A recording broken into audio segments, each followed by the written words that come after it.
je suis quelqu'un qui n'aime pas l'injustice. Je n'aime vraiment pas l'injustice. Malheureusement, des fois, on est obligé de rester spectateur. De rester spectateur face à l'injustice. Toi, est-ce que tu pourrais rester calme quand il y a un acte d'injustice qui se déroule devant toi? Rester calme, ça peut être aussi une manière de se protéger. Il est vrai que face à l'injustice, tout le monde, en tout cas toute personne dont la justice est une des valeurs, ne peut pas rester calme. Elle va se révolter. Elle va se révolter.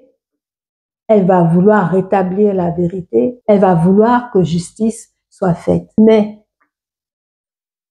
il arrive parfois que les circonstances, le milieu dans lequel tu évolues, ne te permettent pas, comment dire ça, de satisfaire à cette valeur. Pourquoi? Je vais te prendre un exemple tout simple. Les familles où il y a la polygamie. Dans les familles où il y a la polygamie, il y a beaucoup d'injustices qui sont exercées. Il y a beaucoup d'injustices envers soit une des coépouses ou les coépouses. Il y a beaucoup d'injustices envers les enfants de ces familles polygames. Et là, l'injustice ce genre d'injustice, parfois amène les personnes à commettre des actes d'injustice eux-mêmes. Je ne sais pas quel exemple je vais te donner parce que j'ai pris l'histoire des familles, mais je te prends l'histoire aussi des jeunes filles ou des enfants qu'on place chez les parents. Ça, c'est quelque chose qui est vraiment courant en Afrique, notamment au Bénin. Mais même en Occident, il y avait les enfants qu'on plaçait à la ferme, dans les fermes et tout ça. Il y a pas mal de scandales qui éclatent en ce moment. Il y a pas mal de scandales qui éclatent en ce moment. Si tu suis un petit peu les actualités en Occident, où des actes d'injustice sont révélés. Il y a l'histoire de ces internats, de ces établissements chrétiens qui ont été l'occasion, qui ont été le cadre d'actes injustes envers des enfants qui étaient confiés à ces institutions. Donc, dans ces situations-là, tu vois que une révolte ouverte de l'individu peut ne pas aboutir. Regarde pendant combien de temps ils ont gardé le silence sur ces actes-là.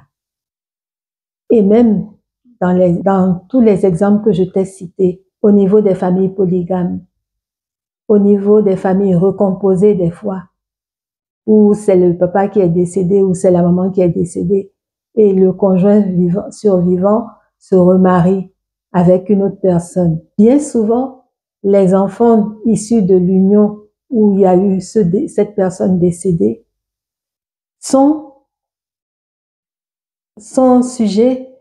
victimes d'injustice, pas volontaires des fois, hein, mais parce que dans la mentalité, dans l'éducation, dans le modèle social dans lequel elles évoluent, à savoir la famille, les amis, le quartier, le pays, et même la simple région. Mais il y a des mentalités qui sont comme ça. C'est comme ça et on n'y peut rien. Donc, à ce moment-là, qu'est-ce que toi, l'individu, tu peux faire? Moi, il m'est arrivé d'assister à des actes d'injustice. dans le domaine de la famille, de la parentalité, où un enfant était sujet à ce genre d'injustice, je ne pouvais peut-être pas réagir tout de suite face à l'effet immédiat, aux faits immédiats qui sont survenus. Mais j'ai toujours cherché après l'occasion de parler calmement avec les protagonistes, avec l'auteur, l'autrice de l'injustice en question, en lui montrant le côté injuste effectivement mais sans juger cette personne-là et sans l'accuser de cette injustice en fait.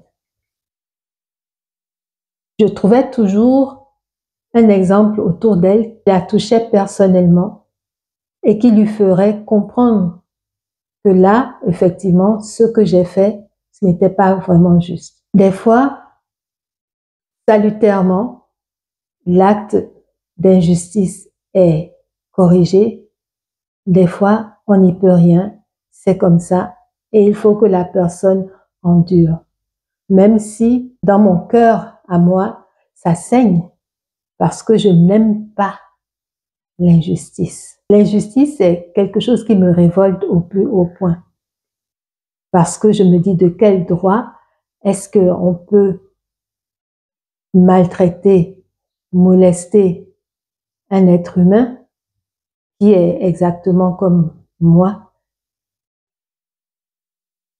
Et c'est vrai qu'il n'est pas facile de garder son calme devant un acte d'injustice. Et des fois, ça peut être interprété comme de la lâcheté, mais des fois, il vaut mieux ne pas réagir dans l'immédiat face à un acte d'injustice pour préserver, pour la protection de la personne qui subit cette injustice-là. Parce que des fois, en voulant rétablir la justice, vous alourdissez encore plus la peine de la personne injustement traitée. Vous alourdissez cette peine-là parce que vous ne serez pas toujours présent.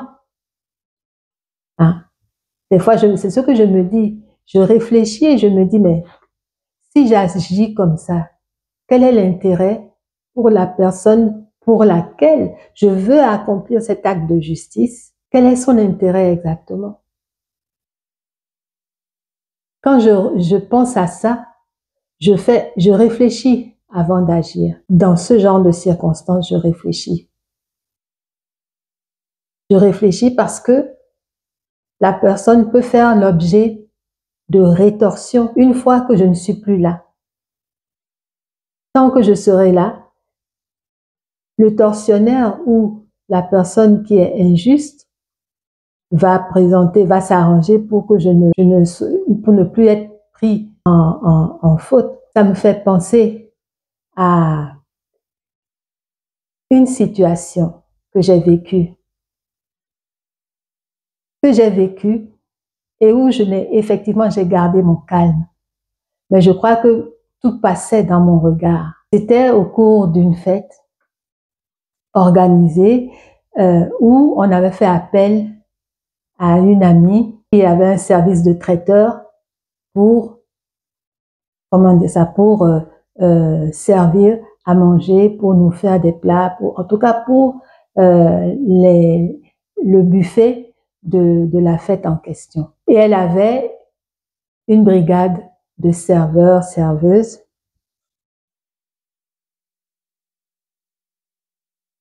Et c'est une dame, quand on la voit, elle est tellement affable, tellement gentille, elle donne des mes chéris par-ci, mon chéri par-là, et elle montre vraiment mais c'est vrai qu'elle prend vraiment soin de ses clients, de ses convives et tout ça, et elle fait tout pour mettre les gens à l'aise. Elle fait une très bonne cuisine, et tout le monde l'aime à cause de ça.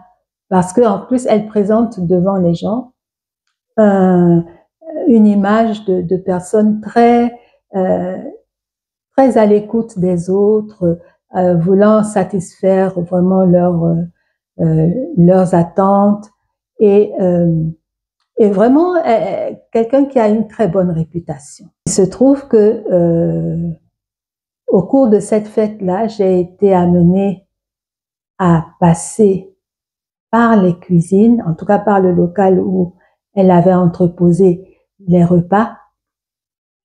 Et un de ses serveurs, je ne sais pas, elle était en train de dresser les plateaux sur lesquels allait se présenter la nourriture. Et elle s'est mise, je l'ai vue, je n'ai pas entendu ce qui se disait, mais je voyais qu'elle criait sur le jeune homme en question, elle criait sur lui.